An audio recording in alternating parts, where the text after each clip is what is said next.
So we use our 2000 XJ as our daily driver, and unfortunately it doesn't have cruise control. But we were doing some searching on the internet, and we found that it should be fairly easy to retrofit cruise control. So today we're going to go and put cruise control into our XJ. So the parts that we're going to need to do this install is the clock spring, the buttons, and the vacuum actuator. The first clock spring we bought came off eBay, and when it arrived, this pin had been repaired and immediately broke off, and this one was missing altogether. So we decided to rather buy a brand new unit. Make sure that when you are buying the clock spring that you buy the one that has this plug on it. This is the plug for the cruise control. You'll see the non-cruise control models only have these two plugs connected. Also, you'll note that it has a little insert in here to make sure that it doesn't rotate. This clock spring should not rotate relative to the steering wheel before you do the install. The cruise control buttons themselves, nothing funny there. Just make sure that you have the wiring harness with a connector. The vacuum actuator also came off of eBay. Unfortunately, it didn't have the little vacuum hose that connects to the Jeep over here. So if you are buying one off of eBay, make sure that you get one with the hose, and if you are pulling the part from a salvage yard, make sure that you take the little vacuum hose that comes with it. So I noticed small bits of foam falling out of this vacuum actuator, and so I removed these two screws and pulled this cover off, and what I found was that there are two foam inserts here and here, and they were totally disintegrating. You can see this foam is disintegrating. So what I've decided to do is to take two little pieces of cotton, and I'm going to roll them up and put them back in there, and I'm assuming that these are little filters here just to prevent air coming in and out.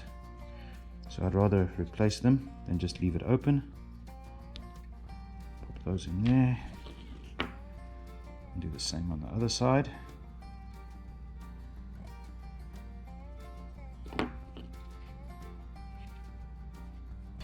And then I'll add some dielectric grease to this before I put it back together again. Make sure that when you put this back on, that these pins here stay up straight and that you don't bend any of the pins. I'll just slide that through there. So for this repair, we're going to be working on the steering wheel and the airbag. So just to be safe, we have removed the negative terminal from the battery and made sure that any capacitance in the system has been totally discharged by making sure that the negative and the ground cable are in contact with each other.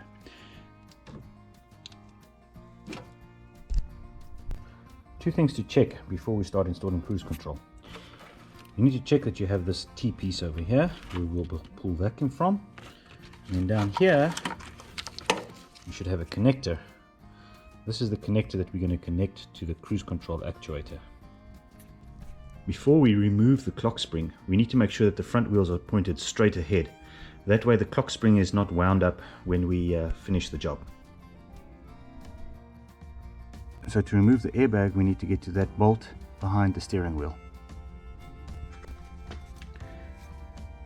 So you need to remove these two bolts, one here and one behind the wheel on this side over here.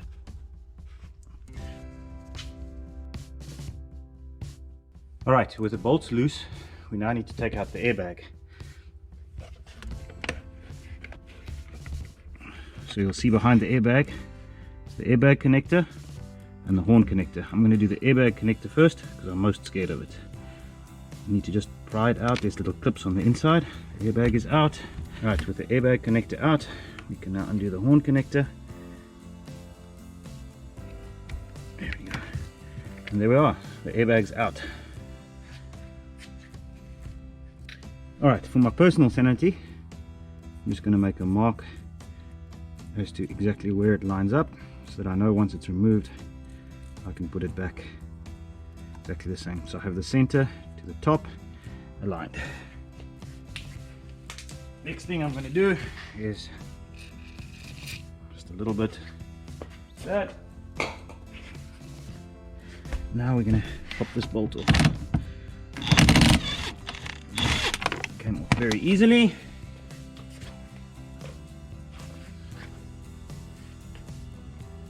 Great, so now we need to put the puller in in order to pull the steering wheel off the shaft. I'm going to just use the original nut just to make sure that the tip of the puller doesn't slip off.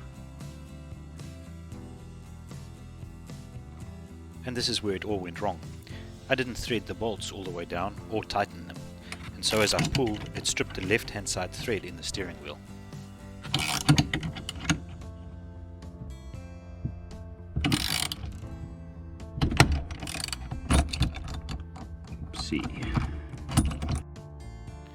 The first thing that I tried to do was to drill the original hole deeper, and then I tried to tap it. Unfortunately, I didn't have a bottoming tap, so I couldn't get the thread cut deep enough, and once again the remaining thread stripped out.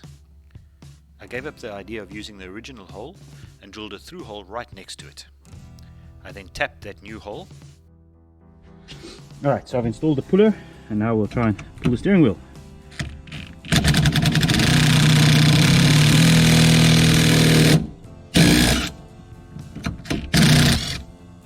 There we go. Off it comes.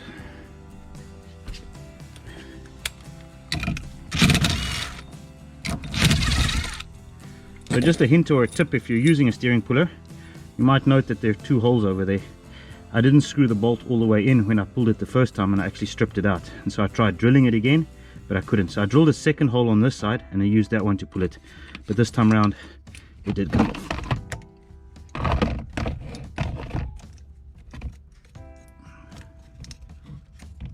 And there we go, steering wheel is off. Alright, so you remember we discussed these two clips on the clock spring. So in order to get to those clips, we're going to need to take this cover off, and it'll give me an opportunity to clean this up as well.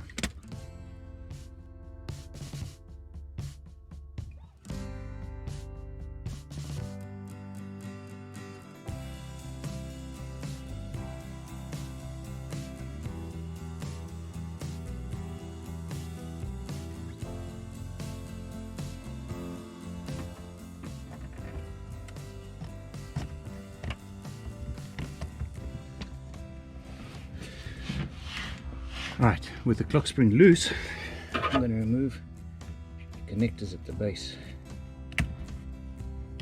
Yeah.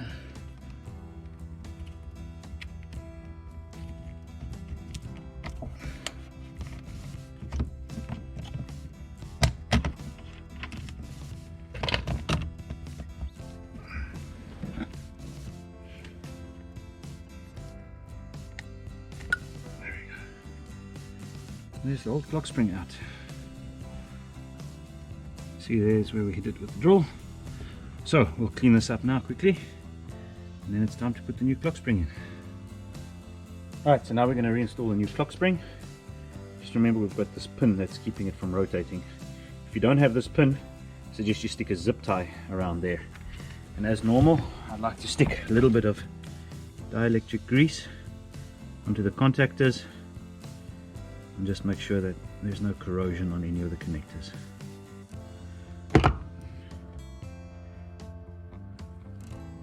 I'm not going to do it on the airbag connector, I'll leave that undone.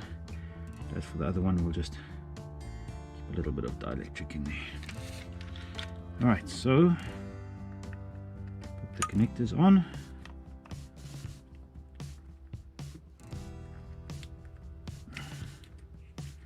They should slip in. If they're not, be careful not to force them.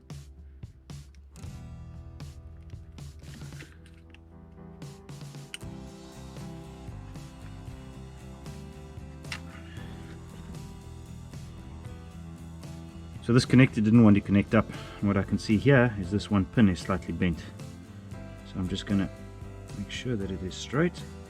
Connectors should always clip up easily. So let's see if it fits. There we go. Just like I want to see it. Alright.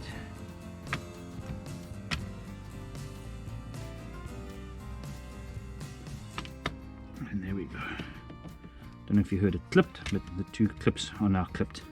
For now, I'm going to leave this little piece in place while we reassemble the covers.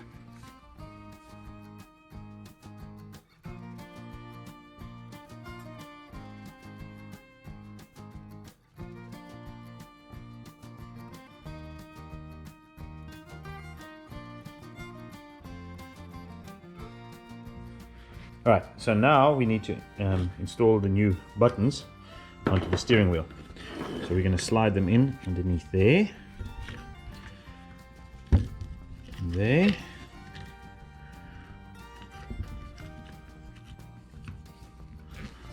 flip this whole thing over. Okay, and we'll install the back cover on there. That,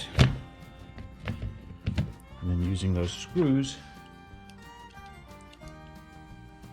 we'll clamp the whole thing together.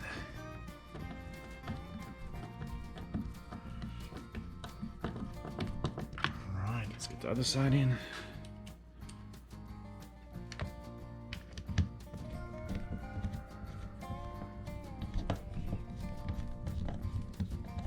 Okay, just before we tighten them up, just make sure they're sitting in the right place.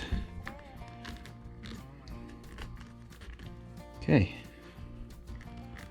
we can go ahead and tighten these up.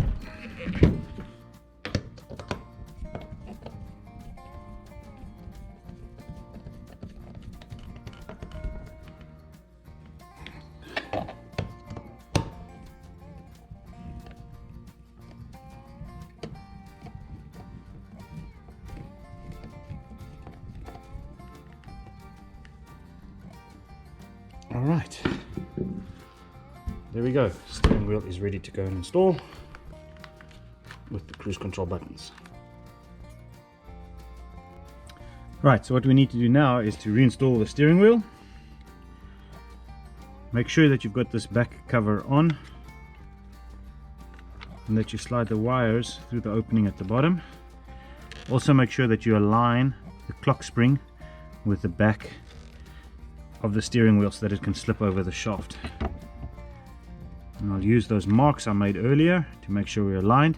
It is however keyed, so you can't put it on wrong. Okay, that's in. Make sure we got all these wires through. Thread the nut on.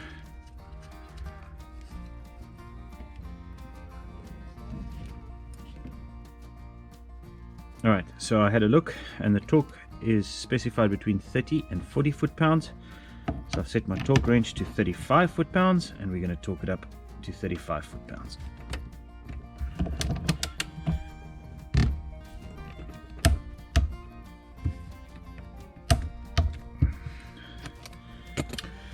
Alright, with the steering wheel now installed, I think we can go ahead and connect up the other wires.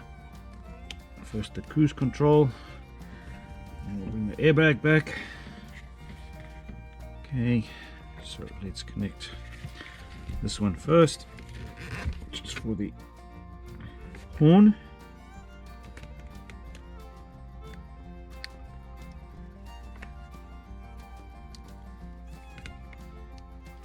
Right, and we'll connect up the airbag.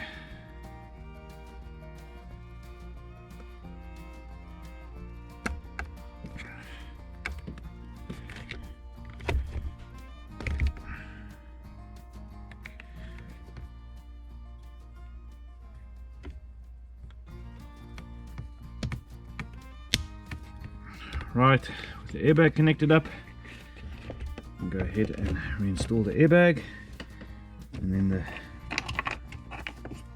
the 8mm bolts that we put in on the back will now pop back in over here. So we've got the cruise control buttons now installed and connected. We can now go inside the hood and add the vacuum actuator.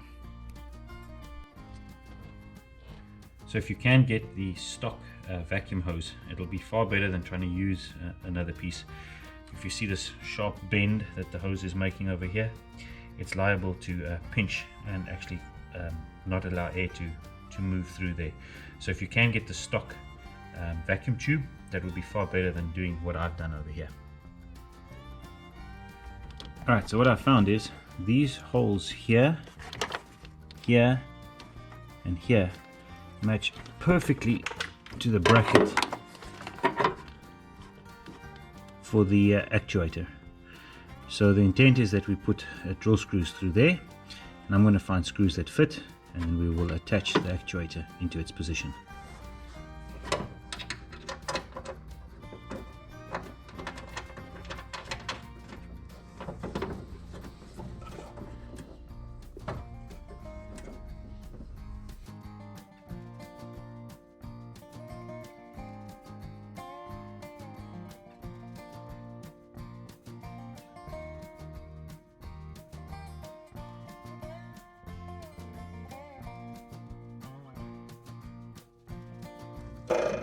So this old connector has been laying around here for 20 years. So what I'm going to do is I'm going to try and clean the contacts as best I can with contact cleaner. Once that's done, I'll put a good quantity of dielectric grease in to try and protect these contacts as best as possible.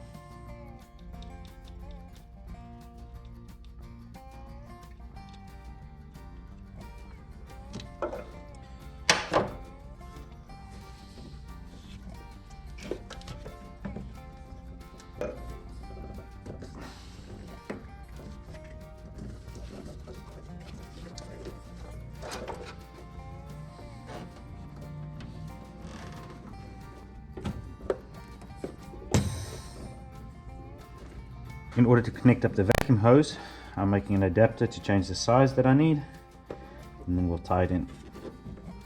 Get this one on here first.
So the last thing we need to do is actually thread the cable through to the accelerator.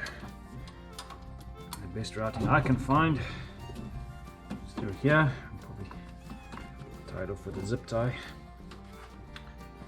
What we need to do is thread this through there.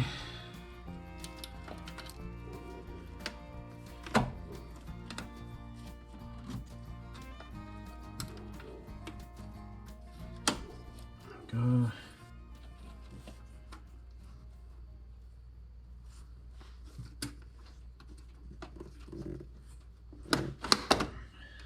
See, there's a little bit of slack in the cable, which is important.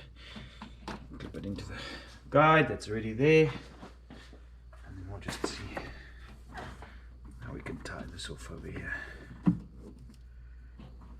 we go.